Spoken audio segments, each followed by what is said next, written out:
Hi, I'm Niuniu from Malaysia. Welcome to Niuniu's gallery. This is my acrylic pouring art process on an ostrich eggshell.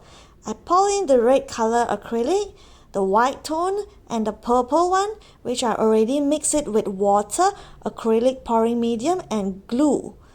And a little bit of the silicone oil. And this is the magenta, dark magenta tone with a little bit of the silver color.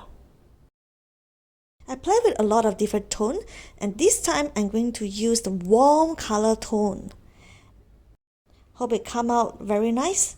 And let's start. So by pouring it over and over, I try to make sure that it cover all areas of the egg. The purple is starting to come out soon.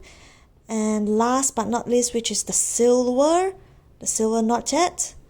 Wow, it's so satisfying to look at the process. And while watching the video, can you tell me about your favorite color?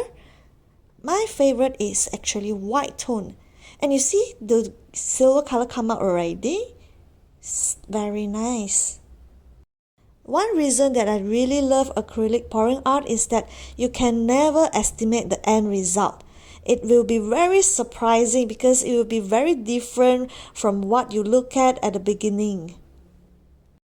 So let's just wait for it to dry and then I will show you the final product. Thanks for watching. Bye bye.